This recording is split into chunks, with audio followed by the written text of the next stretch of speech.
సినిమాకు ఎన్ని సీజన్లు సెంటిమెంట్ సీజన్లపై మేకర్స్ ఫోకస్ పెరిగిందా? ట్రేడ్ వర్గాలు డూ ఆర్ డై మ్యాచ్ ఆడుతోంది ఎవరితో? ఆ 3 సీజన్స్ 3 ముక్కలాటగా ఎందుకు మారిందో టుడేస్ ఫిల్మీ ఫోకస్ లో చూసేద్దాం. థియేటర్ సినిమాలు ఎప్పుడు పడితే అప్పుడు రాకూడదా? ఆడియన్స్ అలవాటు పడుతున్న సీజన్ లోనే బొమ్మ రిలీజ్ చేయాలా? తెలుగు సినిమాలకు కరెక్ట్ గా చెప్పుకునేలా కనిపిస్తున్న ఆ సీజన్స్ ఏంటి? సినిమా హాల్ల సీజన్ కొంతకాలం పాటేనా? ప్రేక్షకులు ఎప్పుడంటే అప్పుడు థియేటర్లకు రారా? ఆడియన్స్ థియేటర్లకు వచ్చే సీజన్సే ట్రేడ్ వర్గాలకు కావాలా? 3 సీజన్లను 3 ముక్కలాటగా చూసే పరిస్థితి కనిపిస్తోందా? ఇప్పుడున్న థియేటర్ మార్కెట్ చూస్తే ఇలాగే అనిపిస్తుంది. ఇక్కడ ఎంతటి మంచి సినిమా అయినా సరే థియేటర్కి రావాలి అంటే కరెక్ట్ టైం చూసుకొని లాంచ్ అవ్వాల్సి ఉంటుంది. ఎప్పుడంటే అప్పుడు వచ్చేసి కలెక్షన్స్ లాగేస్తారంటే కాని పని. అందుకనే అట్ ప్రెసెంట్ నడుస్తున్న ట్రెండ్కు 3 సీజన్లను ట్రేడ్ వర్గాలు డిసైడ్ చేశాయి. గతంలో మాదిరిగా టాప్ సినిమాలు వచ్చిన రోజునే ప్రేక్షకులకు పండగ అనుకోవడానికి లేదు. వాటిని కూడా కరెక్ట్ టైం చూసి లాంగ్ వీకెండ్ లో వదలాల్సి వస్తుంది. అప్పుడే ఆడియన్స్ సినిమాకు పబ్లిసిటీ ద్వారా మరింతగా కనెక్ట్ అవుతూ ఉంటారు. కల్కి నాన్ సీజన్ లోనే వచ్చింది. కాకపోతే లాంగ్ వీకెండ్ కలిసి రావడం, ఆఫ్టర్ రిలీజ్ మౌత్ టాక్ తో బొమ్మ ఆడియన్స్ లోకి వెళ్లడం చకచకా జరిగిపోయాయి. ఇక్కడ కల్కికి ఎలాంటి కాంపిటీషన్ ఇచ్చే సినిమా మరొకటి లేకపోవడం కారణంగానే అన్ సీజన్ లోనూ బొమ్మకు ఊహించని ఆదరణ లభించింది. నిజానికి థియేటర్ సినిమాలకు గత కొంతకాలంగా తెలుగు ఆడియన్స్ ఇస్తున్న ప్రయారిటీ ప్రకారం రిలీజ్ టైమ్ ను 3 సీజన్స్ గా డివైడ్ చేశారు. అందులో మొదటిది ఆగస్టు టు అక్టోబర్. ఇది 3 నెలల టైం. ఈ టైంలో యూత్ హీరోల కాన్సెప్ట్ స్టోరీలతో పాటు కోలీవుడ్ తంబీల పెద్ద సినిమాలు కూడా వచ్చి పడతాయి. కాకపోతే ఈ 3 నెలల టైంలో మన వరకు చూసుకుంటే పెద్ద సినిమాలేవి రావు. అంటే ఒక్కో వారం ఒక సినిమా హడావిడి చేసుకోమని ఆడియన్స్ ఒక టైం ఇచ్చేశారు. ఇక సెకండ్ సీజన్ ను నవంబర్ టు డిసెంబర్ వరకు ఫిక్స్ చేసుకున్నారు. ఈ 2 నెలల టైంలో టాప్ హీరోలతో పాటు టైర్ 2 హీరోలు తమ అదృష్టాన్ని పరీక్షించుకోవచ్చు. ఫైనల్ గా మిగిలింది థర్డ్ సీజన్, అంటే సంక్రాంతి సినిమాలు వచ్చే టైం అన్నమాట. ఇక్కడ థియేటర్లు ఎవరి చేతిలో ఉంటే వారి సినిమాలు, వారికి జై కొట్టిన హీరోల చిత్రాలే ప్రేక్షకుల ముందుకొస్తాయి. గుంటూరు కారం విషయంలో ఇది జరిగిందని అప్పట్లో చాలా రూమర్స్ వచ్చాయి. 3 సీజన్స్ ని మిస్ చేసుకున్న సినిమాలకు సేలబిలిటీ ఇక లేనట్లేనా? సమ్మర్ ని ఐపీఎల్ పూర్తిగా కబ్జా చేయటం ఎవరికి నష్టాన్ని తీసుకొచ్చింది? సీజన్ వైజ్ సినిమాల రిలీజెస్ ని ట్రేడ్ వర్గాలు ఎలా ట్వీట్ చేస్తున్నాయి? తెలుగు థియేటర్లు ఈ 3 సీజన్లను గౌరవించి వచ్చిన సినిమాలనే ఆదరిస్తున్నాయి. ఇది కాని టైంలో వచ్చిన ఏ చిన్న సినిమా బతికి బట్ట కట్టడం లేదు. ఒకవేళ సదరు సినిమా రిలీజ్ కు ముందు నుంచి రకరకాల కోణాల్లో పబ్లిసిటీకి నోచుకుని వైరల్ అవుతుంటే అలాంటి సినిమాలు సేలబిలిటీని చూస్తూ ఉంటాయి. టెల్లు స్క్వేర్ విషయంలో ఈ పాజిటివ్ యాంగిల్ కనిపించింది. సమ్మర్ సినిమాలకు గతంలో ఆడియన్స్ మంచి వెయిట్ ఇచ్చేవారు. ఏప్రిల్ మే నెలల్లో థియేటర్లు ప్రేక్షకులతో కిక్కిరిసిపోయేవి. అలాంటిది గత కొన్నేళ్లుగా సమ్మర్ సినిమా అనే మాట వినిపించకుండా పోతోంది. ఐపీఎల్ ఫీవర్లో యూత్ ఆడియన్స్ ఎవరో థియేటర్ల వైపు చూసే పరిస్థితులు మార్కెట్లో కనిపించడం లేదు. దీంతో సినీ పరిశ్రమ సమ్మర్ సీజన్ను ఆల్మోస్ట్ మర్చిపోయింది. ఇక ఈ 3 సీజన్లను ట్రేడ్ వర్గాలు ప్రయారిటీ వైజ్ డివైడ్ చేసుకుని మార్కెటింగ్ షురూ చేయడంతో సెట్స్ మీదకు తీసుకువెళ్లే సినిమాలన్నీ ఎలాంటి టైంలో వస్తే ఎంతటి బిజినెస్ చేసుకోవచ్చో ముందుగా ఓ అండర్స్టాండ్కు వచ్చేస్తున్నాయి.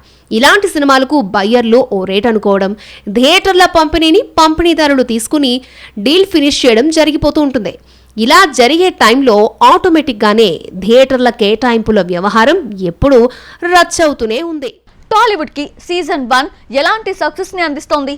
దసరా, దీపావళికి కోలీవుడ్ సినిమాలు వస్తే మన మార్కెట్ స్పేస్ వాళ్ళకి వెళ్తుందా? August to October time market కి ఇస్తున్న ఆ పాజిటివ్ వైబ్స్ ఏంటి? థియేటర్ పరిశ్రమకు ఫస్ట్ సీజన్ గా చెప్పుకునే టైంలో దసరా, దీపావళి మెయిన్ ఫెస్టివల్స్. ఈ టైంలో చోటా హీరోల కాన్సెప్ట్ థీమ్స్ నుంచి ఓ మోస్తరు హీరోల సడన్ సర్ప్రైజులు అలా వచ్చి వెళ్ళిపోతూ ఉంటాయి. ఈ సీజన్ను క్యాష్ చేసుకోవాలని చూసేవారు సంక్రాంతి తరహాలో వీకెండ్ చూసుకుని బాక్సాఫీస్ ఫైట్ చేస్తూ ఉంటారు. ఈసారి ఆగస్టు 15కు మార్కెట్లో జరుగుతోంది ఇదే. Double smart, Mister Bachchan fight చాలదన్నట్లు తమిళ తంబి విక్రమ్ తంగలాన్తో అదే రోజొచ్చి తనకు థియేటర్లు కావాలి అంటున్నాడు. యూత్ ఆడియన్స్ ఈ టైంకు థియేటర్కు ఖచ్చితంగా వస్తారనే పాత లెక్కలు ఈ సినిమాలకు మార్కెటింగ్ ఈజీ చేశాయి. దసరా, దీపావళికి ఈసారి తమిళ హీరోలు మన మార్కెట్లో వాటా కోసం గట్టిగానే కష్టపడుతున్నారు.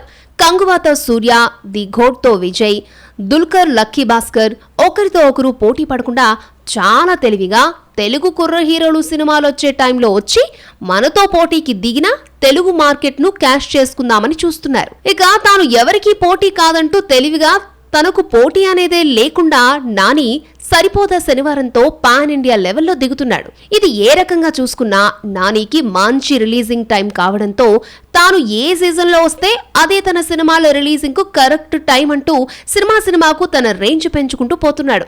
మొత్తానికి ఫస్ట్ సీజన్ ను అటు తంబీలు ఇటు తెలుగు టైర్ 2 హీరోలు సాలిడ్ గా పంచుకుంటూ టాలీవుడ్ థియేటర్ సెంటిమెంట్ సీజన్స్ ను క్లైమ్ చేసుకుంటున్నారు. నవంబర్ డిసెంబర్ మంత్ ని టాలీవుడ్ రాను సెకండ్ సీజన్ గా ఎందుకు చూస్తుంది? టైర్ 2 హీరోస్ తో పాటు టాప్ హీరోస్ ని క్రిస్టమస్ సీజన్ ఎందుకు అంతగా టెంప్ట్ చేస్తోంది? తెలుగు చిత్ర పరిశ్రమకు సెకండ్ సీజన్ ఇయర్ ఎండింగ్ లో వచ్చే నవంబర్ డిసెంబర్ నెలలే.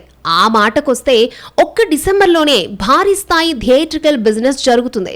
అవి దృష్టిలో పెట్టుకుని ఆ తర్వాత వచ్చే సంక్రాంతి సీజన్ కు మన థియేటర్లు దొరకవు అనే కారణంతో చాలా మంది హీరోలు తెలుగు పరిశ్రమలో నవంబర్ డిసెంబర్ నెలల్లో తమ సినిమాలను రిలీజ్ చేస్తూ ఉంటారు. అక్టోబర్ మంత్ చివరి వారంలో దీపావళి స్పెషల్ పేరుతో బొమ్మను రిలీజ్ చేస్తూ ఉంటారు. ఈసారి ఆ లిస్ట్ లోకి రజనీకాంత్ వచ్చి చేరాడు. అక్టోబర్లో మిగతా సినిమాలతో ఫైట్ ఎందుకు అనుకున్న వారు నవంబర్ 2 వారాల ఆక్యుపెన్సీని కొట్టేయాలని ఇలా డిసైడ్ అవుతూ ఉంటారు. వెట్టాయంతో రజనీకాంత్ ఆ స్ట్రాటజీలో భాగంగానే నవంబర్ మంత్ ను వాడుకుంటున్నాడు. ఇక డిసెంబర్ మంత్ ఈసారి పుష్ప 2తో పాటు Robin Hood, Thandel, game changer చిత్రాలకు వేదికవుతోంది. థియేటర్ల పంపిణీలో గొడవలు తెచ్చేలా second season finishing touch ready అవుతుందేమో అనిపిస్తుంది. ఎందుకంటే బన్నీ వస్తున్నాడు అని తెలిసి కూడా 2 వారాల గ్యాప్ పెట్టుకునే 3 పాన్ ఇండియా సినిమాలను తేవడం ఇక్కడ అందరినీ ఆశ్చర్యానికి గురి చేస్తోంది. Third season Sankranti time. ఇది జస్ట్ ఒక్క నెలే అయినా ఎందుకంత ప్రెస్టీజియస్ గా మారిపోయింది? ఈ ఏడాది అనుకుంటే వచ్చే ఏడాది పొంగల్ ఫైట్ ని అంతకు మించి చేయాలని చూస్తున్నారా? గత 2 దశాబ్దాలుగా సంక్రాంతి సీజన్ తెలుగు పరిశ్రమకు ఆడియన్స్ కు ఎంతో ప్రెస్టీజియస్ ఫిల్మ్ ఫెస్టివల్. ఇలాంటి టైంలో భారీ స్థాయి చిత్రాలను తీసుకొచ్చి హిట్ కొట్టి చూపించాలని చూస్తూ ఉంటారు. అలా వచ్చిన బోని కొట్టిన హీరోలకు అదొక గ్రేట్ అచీవ్మెంట్. ఈ ఏడాది సంక్రాంతికి వచ్చిన థియేటర్ మూమెంట్కు మించి వచ్చే ఏడాది థియేటర్ క్రౌడ్ కనిపించేలా ఉంది. చిరంజీవి, వెంకటేష్, నాగార్జునలు వచ్చే సంక్రాంతికి ఇప్పటికే బెర్తులను కన్ఫర్మ్ చేసుకున్నారు. విశ్వంభర్తో చిరంజీవి, అనిల్ రావుపుడితో వెంకటేష్, బంగారాజు 2తో నాగార్జునలు ఈసారి కూడా తమ సీనియర్ హీరోయిజాన్ని చూపించాలని చూస్తున్నారు. At the same time trendy హీరోలు, నిర్మాతలు, దర్శకులు వచ్చే సంక్రాంతి సీజన్ను క్యాష్ చేసుకోవడమే పనిగా పెట్టుకున్నారు. అఖండ 2తో బోయపాటి, శతమానం భవతి నెక్స్ట్ పేజ్తో దిల్ రాజు, అధీరాతో ప్రశాంత్ వర్మ తాడో పేడో తేల్చుకుంటాము అంటున్నారు.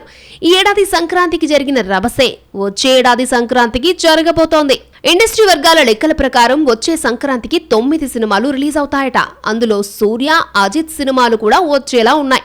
ఫైనల్ గా పంపిణీదారులైన దిల్ రాజు, సురేష్ బాబు, అల్లు అరవింద్, మైత్రి వారు ఎవరికి ఎన్నివ్వాలో డిసైడ్ చేసి కేటాయింపులు జరిపాక సంక్రాంతి ఫైట్ ఎన్ని సినిమాల మధ్య అనేది తెలుస్తుంది. అప్పటి వరకు ఆయా సినిమాల ఫ్యాన్స్ నెట్టింట్లో మీమ్స్ తో ఫైట్ చేసుకోవడం షరా మామూలే. కాకపోతే ఈసారి ఆ ఫైట్ కాస్త గట్టిగానే జరగొచ్చు. థియేటర్ మూమెంట్ కి ఈ 3 సీజన్స్ మాత్రమే సెట్ అవుతాయి అంటే ఎలా? మిగతా టైంలో సినిమాలు వచ్చినా వాటికి సేలబిలిటీ ఉండదు అని ఖరాఖండిగా చెప్పేస్తున్నారా? సెంటిమెంట్ సీజన్లపైనే మేకర్స్ కాన్సన్ట్రేట్ చేయడం వల్ల పరిశ్రమకు వచ్చే నష్టాలేంటి? సినీ ఆడియన్స్ మునుపటిలా లేరు. ఏదో సినిమా వచ్చిందని ఎగేసుకుని వెళ్ళిపోయి సినిమాలు ఏం చూడడం లేదు. అక్కడ అన్ని రకాలుగా సిచ్యువేషన్ డిమాండ్ చేసేలా బొమ్మ ఉంటేనే వాచ్ చేయడానికి సగటు ప్రేక్షకుడు థియేటర్కి వెళ్తున్నాడు. ఓ మామూలు హీరో ఇలా ఇష్టం వచ్చిన టైంలో తన సినిమాను తెస్తారంటే కుదరని పరిస్థితే. ఏం చేసినా ఫస్ట్ సీజన్లో ఉన్న హ్యూజ్ కాంపిటీషన్లో ఏదో ఒక నెలాఖరున డేట్ వెతుక్కోవాల్సి ఉంటుంది.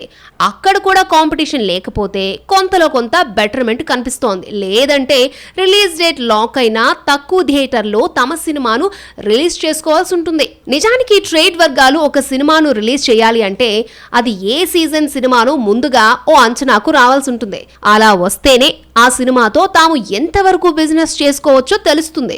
కొన్ని సినిమాలు ఒకే టైంలో రిలీజ్ డేట్ లాక్ చేసుకున్నాక డిమాండ్ కారణంగా థియేటర్ అడ్జస్ట్మెంట్ చేసుకుని మరీ రావాల్సి ఉంటుంది. ఇక్కడ ఫైట్ ఎంతలా ఉన్నా ఏ సీజన్లో రావాల్సిన బొమ్మ ఆ సీజన్లో వచ్చి పడిపోవాలి. ఇది కాదని ఇందుకు విరుద్ధంగా వెళ్తున్న వారికి మొట్టికాయలు తప్పవు మరి.